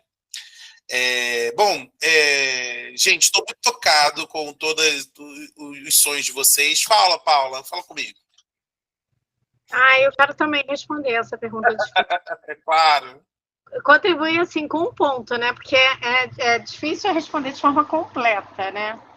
Mas eu gostaria, assim, que daqui a alguns anos, 10 anos, 20 anos, eu já devo estar em final de carreira. Mas que seja um espaço que todos sejam respeitados. Todos. É isso. Porque eu acho que se todos estão sendo respeitados, as suas histórias estão sendo respeitadas. Se tem um espaço que é heterogêneo, é a sala de aula. Sim, exatamente. Então, é isso, respeito. Tá? Perfeito, Paula. Muito bem, e aí eu vou falar então, Maura, sobre os trabalhos, né, que me atravessaram nessas épocas, né? Primeiro falando sobre o trabalho na graduação, né? A minha ideia na graduação era falar sobre temáticas raciais. Você tem um ponto para colocar? Pode falar. Estou levantando a mão, você viu? Lincoln, é porque eu queria, talvez, que você começasse mostrando para a gente o que é, afinal, o racismo ambiental. Sim, claro. Entendeu? Claro. Eu coloco para Acho você. que isso é tão forte nos seus trabalhos que talvez seja algo que seja o ponto de partida para tudo, né? Então, trazendo um pouco da história, né? Até mesmo nessa minha primeira pesquisa, quando eu comecei a pesquisar sobre temática ambiental, a questão ambiental sempre me atraiu muito, mas quando eu entendi que havia um problema, né, de cunho racial associado à temática ambiental, eu fiquei meio em alerta, como algo tão específico quanto a questão ambiental pode ter algo a ver com a questão racial, né? Esse termo, racismo ambiental, ele foi cunhado nos anos 70 por um cara chamado Benjamin Chaves, e ele vem de uma ideia, né, de que pessoas negras podem ser colocadas à mercê de alguns problemas ambientais específicos, né? E que as áreas onde essas populações vivem ou estão em maior concentração são geralmente locais onde se escolhem para colocar esse tipo de problema ambiental, né? Onde esse problema ambiental acontece. No contexto dos Estados Unidos da década de 70, algumas fábricas estavam sendo empurradas para bairros onde majoritariamente pessoas negras viviam. Então, em sua luta, né, contra esse movimento, nasceu a ideia de racismo ambiental. Eles acusaram o governo de racismo ambiental, né? Estavam escolhendo um bairro específico porque achavam que pessoas ali eram menos importantes, né? Então, se a gente olha para essa situação e traz isso para o contexto brasileiro, ocorrem dois problemas principais. Primeiro, que o contexto racial brasileiro ele é muito mais sutil do que o contexto americano. Lá nos Estados Unidos, a comunidade negra ela é um pouco mais fortalecida como comunidade, como identidade, do que aqui no nosso país. No nosso país, o mito da democracia racial, como a Michelle, né, trouxe, né, a ideia, ele acabou deixando as coisas muito nebulosas, né, muito, muito vagas em termos de quem é negro, quem é branco, né, quem é pardo. Né, a gente tem essa ideia de quem é pardo. Então, mas agora, nos últimos anos, a gente veio nessa luta, né, de fazer uma autoafirmação. Não, eu sou negro. Não, eu me reconheço como pessoa negra. Quando a gente olha para os nossos iguais, para os lugares onde a gente vive, e para as movimentações ambientais em cima disso, a gente percebe que tem algumas assimetrias aí, né? Então, por exemplo, aqui no Brasil é muito comum em que regiões, né, de periferia, onde a população é majoritariamente negra, né, tenham problemas ambientais maiores, falta de esgoto, falta d'água, lixões, né, ou aterros clandestinos nascendo e sendo proliferados, né? Então, essa questão aqui dentro da nossa cidade, ela é um pouco mais gritante, né? Pensando um pouco maior na categoria mundo, né? A gente olha para o continente africano e a gente vê que o regime de exploração que acontece lá não acontece em países mais desenvolvidos que não tem uma população negra como tem lá. Então, a gente pode colocar no racismo ambiental, por exemplo, e essa foi a temática do meu trabalho, sobre como que a liberação de gases tóxicos por veículos é muito maior na África do que em outros países. Simplesmente porque até que os carros vendidos por lá são carros muito antigos, que não tem a tecnologia do filtro, né, do catalisador automotivo, que aqui no Brasil tem, que na Europa tem, que nos Estados Unidos tem, e por aí vai. Então, isso não se configura, né? Por que as marcas e montadoras mandam para esses países somente esse modelo? Não tem essa acessibilidade, né? E a parte mais curiosa o material para se produzir esse tipo de tecnologia vem justamente desses países. Então, é um recurso que vem da África subsaariana, mas, ao mesmo tempo, é ela quem sofre o ônus, né, desse problema ambiental. Então, a gente coloca isso tudo dentro dessa ideia de racismo ambiental, que tudo aquilo que não está associado à comunidade, às pessoas brancas, né, acaba sofrendo um pouco mais com as questões ambientais. Se a gente leva, por exemplo, para a questão indígena, né, os incêndios, o desmatamento, ele ocorre sempre em áreas onde tem grande concentração de pessoas indígenas, né? E a gente entende como a destruição do lar dessas comunidades, mas isso está associado a um racismo ambiental, né? Eles escolhem deliberadamente essas regiões em detrimento de regiões, né, mais próximas daqui dos grandes centros, né? A Anne está trazendo aqui, né? Muito importante destacar essa questão. Uns produzem, outros usufruem, uns sofrem, outros são protegidos. É bem dentro dessa ideia mesmo, né? E o meu segundo trabalho, agora o mais recente, no mestrado, né, veio olhar justamente para a nossa região aqui, Rio de Janeiro, região, né, em como que esses alunos estão olhando para essa questão ambiental e se eles têm noção de que existe essa assimetria, né, racial. E aí eu fui atrás, né, de encontrar esse tipo de situação e eu encontrei um material incrível lá na região de Cabo Frio, onde eu dava aula na época, né? Lá tem diversas comunidades quilombolas e eu fui atrás para ver como que eles lidavam com a questão do lixo, com a questão do saneamento básico, do acesso à comida, à água, né? Porque o acesso à água lá é uma grande questão, né? E eu fiquei refletindo se os meus alunos, né, lá de Cabo Frio tinham consciência de que comunidades quilombolas existiam ali na região e se elas lidavam de forma diferenciada com a questão do lixo, né? E aí eu trabalhei com turmas de 9º ano, que a gente fala sobre a questão do lixo de forma muito intensa, né, sobre sustentabilidade, sobre separação desse lixo, né, de tipos de material e tudo mais. E aí eu mostrei para eles essas comunidades, como era época de pandemia, a gente não pôde fazer uma visitação a essa comunidade, que era o meu sonho, que era a minha vontade, fazer essa integração completa com a comunidade, mas a gente teve que fazer uma visita virtual via Google Maps, que aí eu pude mostrar para eles o caminho, aonde estavam os aterros sanitários, e aí eu mostrei no mapa que os aterros sanitários estavam próximos dessas regiões. Por que que não escolhe uma área central? Por que que tem que escolher essa área afastada, mas que é afastada só do centro urbano? É próxima da comunidade quilombola, sabe? Então, foram questionamentos. A gente achou no satélite um lixão, e a gente viu, né? Chegou a pesquisar junto se esse lixão era regular ou não, se tinha essa notícia, se ele tinha encerrado ou não. E eles ficaram muito animados, né, com a ideia da pesquisa e da visualização. Então, poder mostrar isso para eles, né, eles falaram que alguns realmente não tinham ideia de que tinha comunidades quilombolas ali, né? E fala, comunidade, pessoas quilombolas e tal, mas aonde estão essas pessoas? Muitas vezes próximo, né, da cidade onde você vive. E aí esses alunos não tinham ideia, e eles inclusive não tinham ideia que uma das alunas da turma era descendente de pessoas de comunidade quilombola, né? Mas era uma aluna só, mas só a presença dela já foi interessante para a aula como um todo, né? E o debate foi justamente esse, né? Da gente estar em contato em como essas pessoas lidam com esses recursos, né?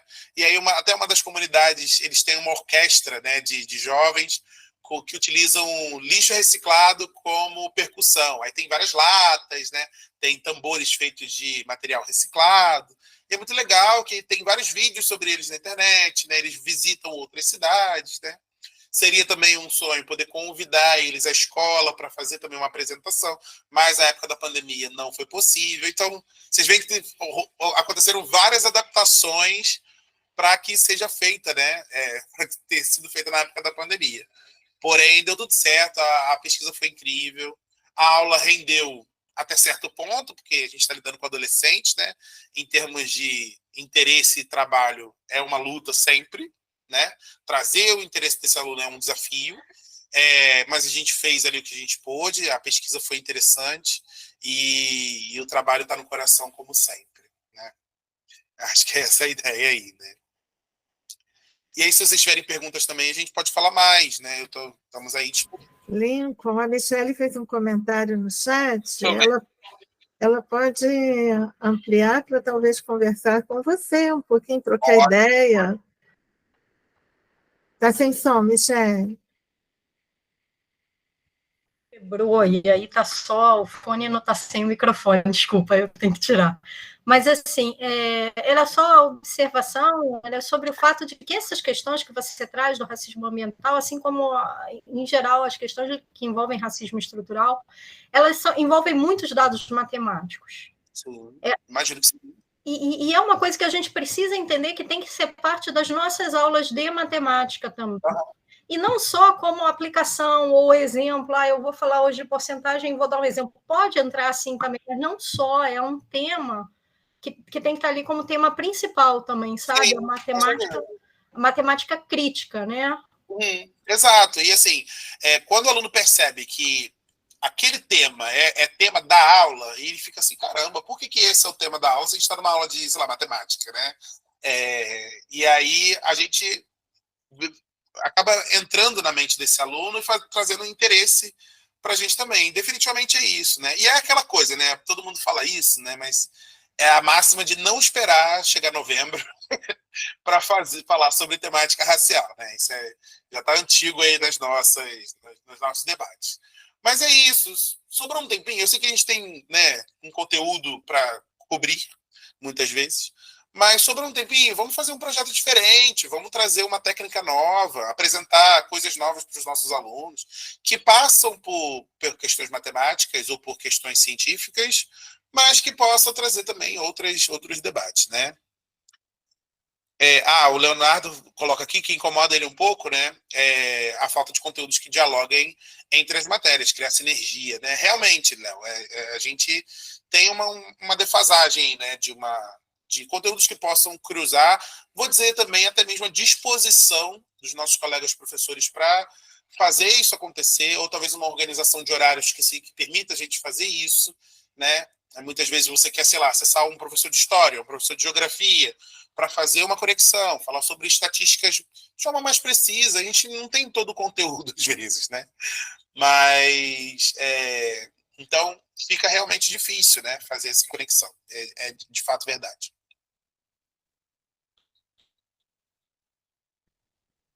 Mais alguém que queira comentar, Paula? Eu quero comentar sobre a apresentação do Lincoln. Pode falar. A sua apresentação, Lincoln, tá? Foi excelente. E, assim, o seu planejamento ficou maravilhoso para levar para a escola. Uhum. Porque algo que ainda me incomoda muito é dentro da escola ter que justificar o porquê debater o antirracismo. Poxa! O porquê que eu, professora de matemática, me meto nesse assunto, porque é quase assim que às vezes me olham, né? O que você de matemática tem a ver com isso? Eu falo assim, mas gente, como eu não tenho? Então, Exato. como você trouxe, primeiro trazendo casos de racismo nas escolas, e assim, atual, Lincoln, esse de Niterói que você citou, tem 2 meses. Sim. E não foi em uma escola particular, foram em 2 escolas particulares e dentro da mesma família. É bizarro, né? No mesmo mês, um filho teve em uma escola, sofreu racismo, e em outra escola também, sabe? Então, como você estruturou a sua apresentação, não tem dúvida, não tem mais o que justificar ainda.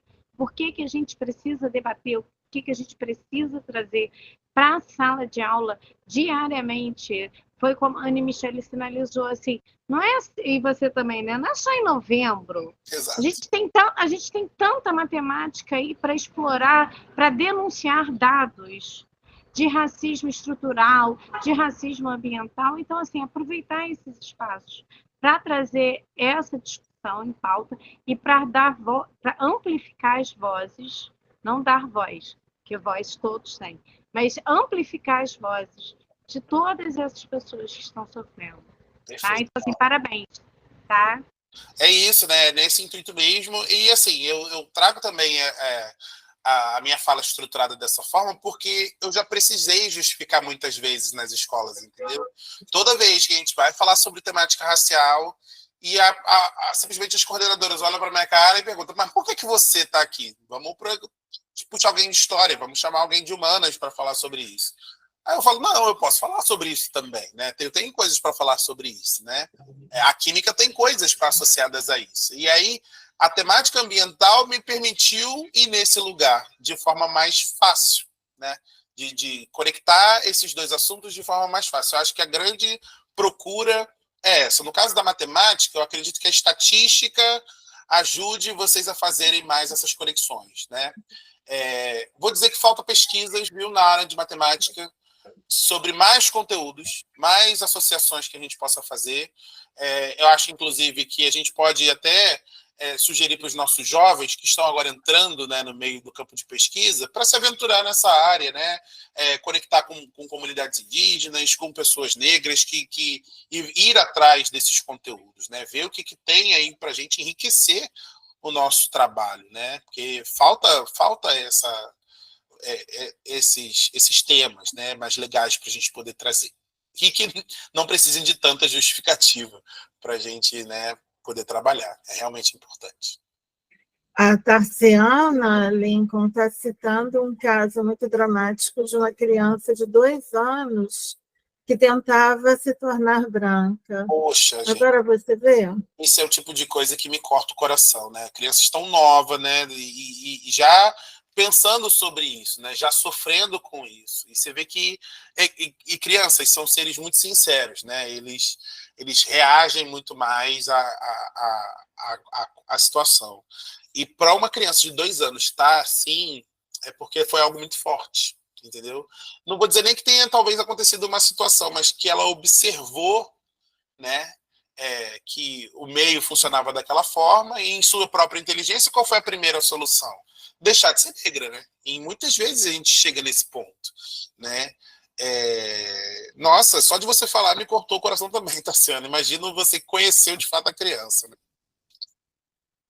Né? Michele, por favor.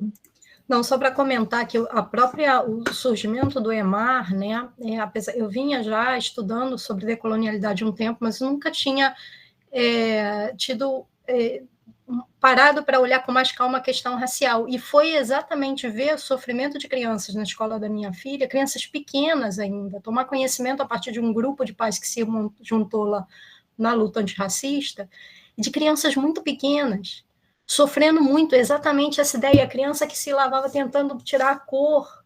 Gente, isso é de uma crueldade, e naquele momento eu percebi que eu, como formadora de professores, dentro de uma universidade, se eu não estou discutindo isso hoje, na minha sala de aula, eu sou responsável também. Sabe? E daí surge, né, a ideia, não, ainda não, o que nós temos nas licenciaturas da área de exatas para atender a 10.639? A gente muito pouco, praticamente não tem nada. Muito pouco. Vamos começar muito mais na educação, na formação continuada, mas dentro da graduação ainda é bem pouco.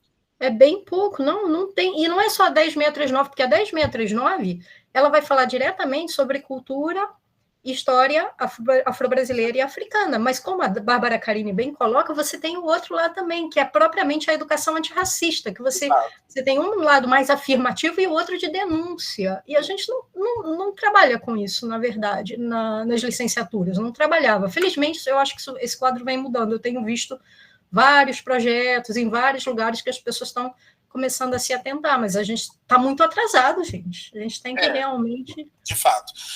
Eu acho que o trabalho que a gente tem visto, né, que está nascendo na graduação, é muito fruto desse trabalho que a gente tem feito aqui, de debater, de criar, de ter nas redes sociais pessoas falando sobre isso muito mais. Né? Então, eu acho que esse pequeno trabalho que ao longo dos anos vem nascendo é fruto desses debates que a gente tem feito. A Tarsena colocou uma coisa interessante aqui, né? Que eles começaram o trabalho com literatura infantil antirracista. E isso é muito interessante. A gente precisa também pensar em criar materiais didáticos para a gente poder fazer esse trabalho, né? A literatura é um caminho incrível, né? No mesmo produto educacional que eu montei para esse mestrado, eu coloco lá diversas sugestões de materiais, de livros, de filmes, de artigos, né? Documentários que vão te dar armas para você fazer isso. Né? Só que a gente tem que começar a produzir mais, precisa ter mais opções, porque se um ano você usa esse livro, talvez não tenha um segundo para você usar no ano seguinte, né? Ou talvez não tenha algo mais maduro para trabalhar nos anos finais ou no ensino médio, né? Então, a gente falta ainda algumas coisas, e se a gente fizer o recorte das ciências exatas ou das ciências da natureza, fica mais difícil ainda, né, conseguir literaturas que nos ajudem, né, ou talvez técnicas que nos ajudem. É realmente importante que a gente continue pesquisando.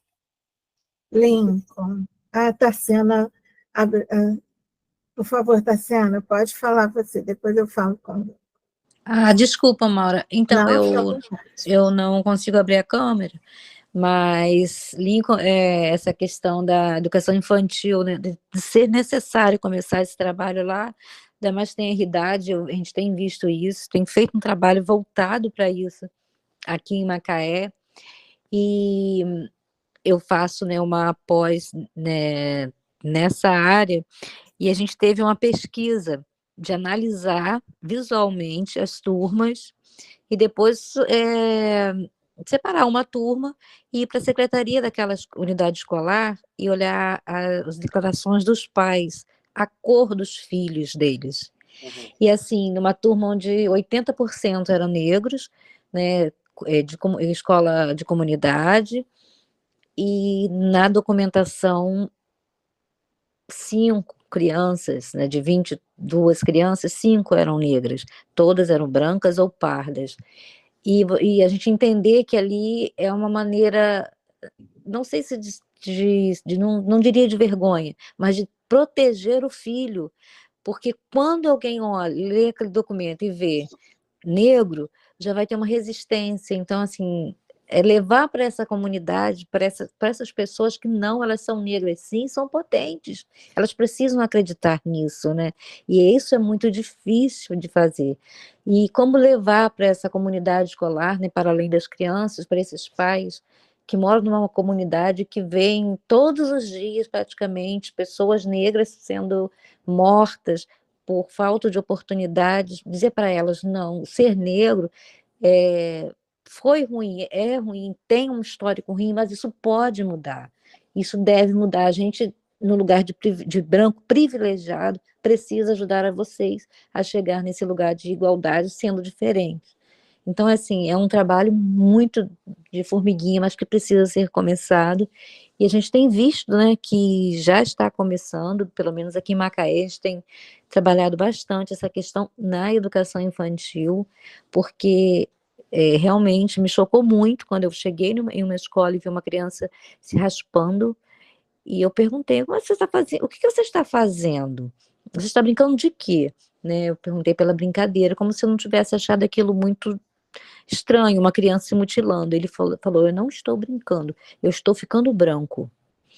E aí eu comecei a conversar com ele, e me chocou muito. Eu falei assim, essa criança precisa entender que não é a cor dele que a define, né? E é por aí, né, que a gente tem que continuar, porque a luta é árdua, mas a gente não pode parar. Uma hora a gente tem que retratar isso aí. A gente vai parar de falar disso porque vai ser natural. Eu acho que o futuro, né, vai mostrar isso pra gente. E aí é muito forte esse seu relato, Tarciana, meu Deus, é muito forte. Eu consegui imaginar a criança. E é justamente essa questão, né, que você traz, quando eu falo sobre quebra de determinismo, é justamente trazer para essa comunidade, né, ou para esses alunos. Como é que você supera o fato de que pessoas negras estão morrendo lá fora, pessoas negras estão sofrendo diversas situações mais extremas ainda de racismo? Como é que você vai se autoafirmar? Como que você vai se posicionar como pessoa negra, sabe? Eu conheço muitos que fogem até hoje, mesmo depois de adultos, se perguntar, não, porque você é negro? Não, eu sou só moreninho, entendeu? Então, porque acha que se colocar nessa posição é um ônus, entendeu? Então, é um trabalho dificílimo. Obrigado por fazer esse trabalho aí em Macaé, é muito importante, real. E eu fico de coração, né? Meu coração estremece quando eu ouço essas histórias. Lincoln, a gente está muito perto de terminar, já está precisando terminar, está tão bom que eu estou com pena de terminar. Eu estava aqui olhando se tinha mais tempo. Mas tem uma coisa que eu gostaria de ter a sua opinião, talvez seja não sei até que ponto seja que academicamente você possa falar sobre, mas como opinião, certamente. Que acho que talvez sejam 3 aspectos. É o autorreconhecimento, eu sou negro, você não sou moreninha, eu sou negro, né? Essa é uma questão.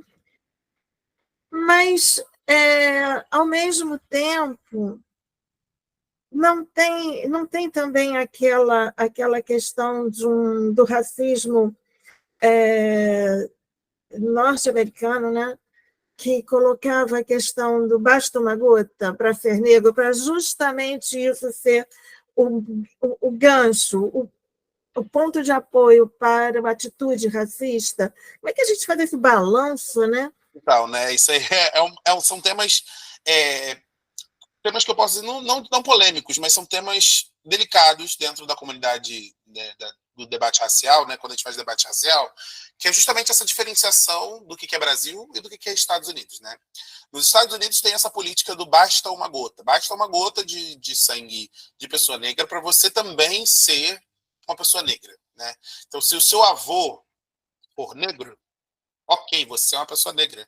Só que isso eu não sei como isso funciona a nível prático nos Estados Unidos, mas a nível Brasil isso não funciona.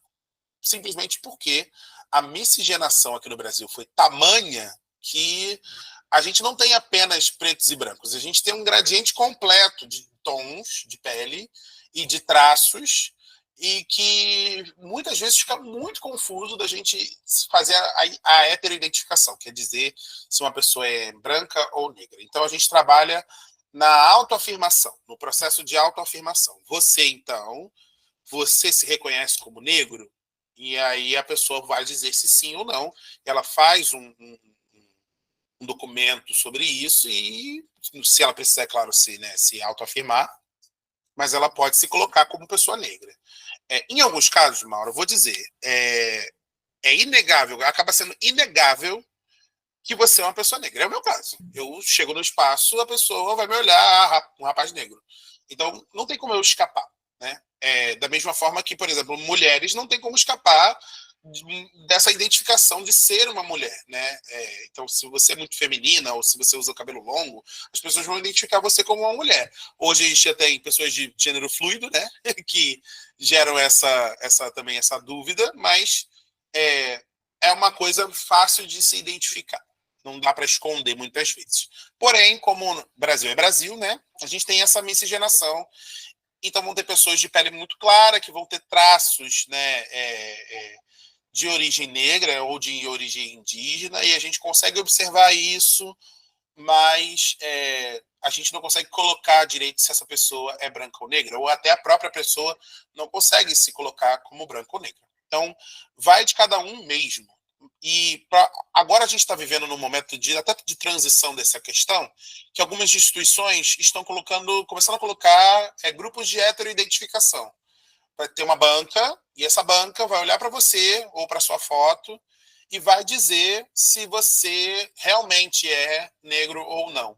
Se você fez a autoafirmação, aquela banca ela pode olhar para sua foto e falar assim, tá mentindo, entendeu? Tudo isso por quê? Porque você ser negro tem um ônus social.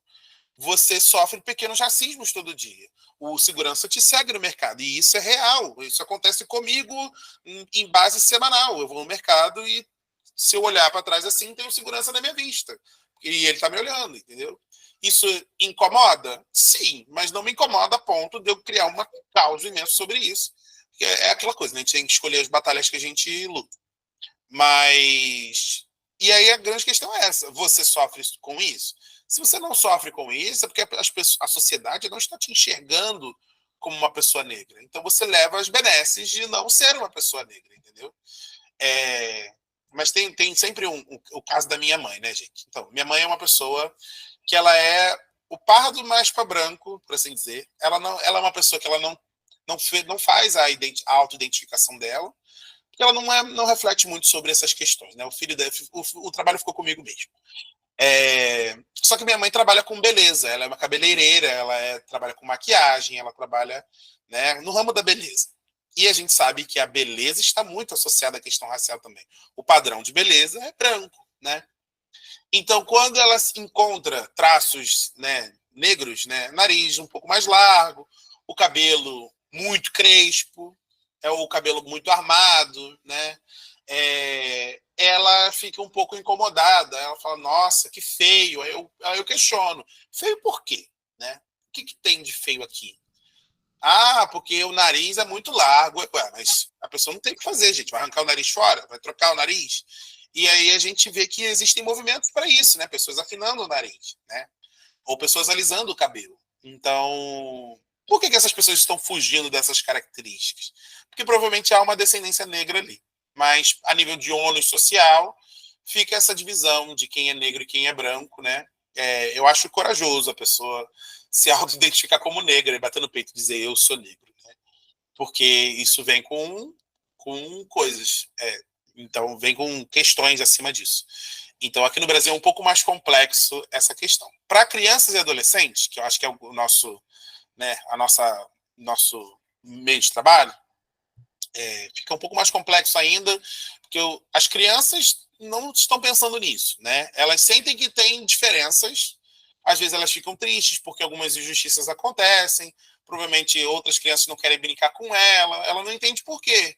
Aquelas outras crianças olham para elas e identificam ela como feia, porque provavelmente papai e mamãe identificam outras pessoas negras como feias também. E aí acaba gerando a segregação.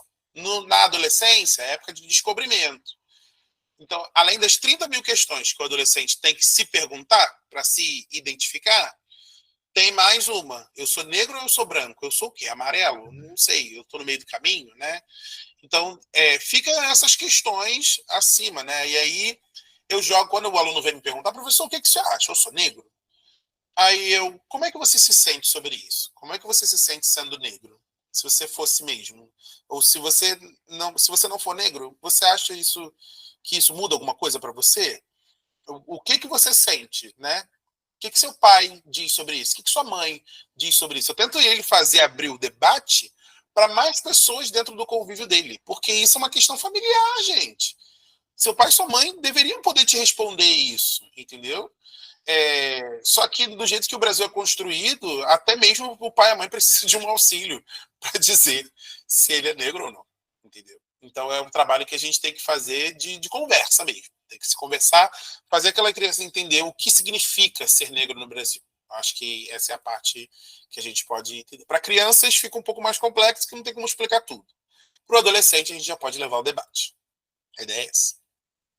Lincoln, olha, eu nem sabia que uma pergunta simples ia chegar a um encerramento tão interessante para essa sua participação aqui. Nossa, foi bom demais te ouvir. Te agradeço demais por essa disponibilidade de estar conosco conversando. Esses materiais que você colocou na sua apresentação, eles são materiais que estão no seu produto da dissertação, não estão? Sim. Esses estão lá. Você já nos autoriza a divulgar a sua, tanto o seu artigo, que está lá na Redkin, quanto o seu e-book, né, que foi produto da sua dissertação. Recomendadíssimo, gente. Recomendadíssimos, eu assino embaixo.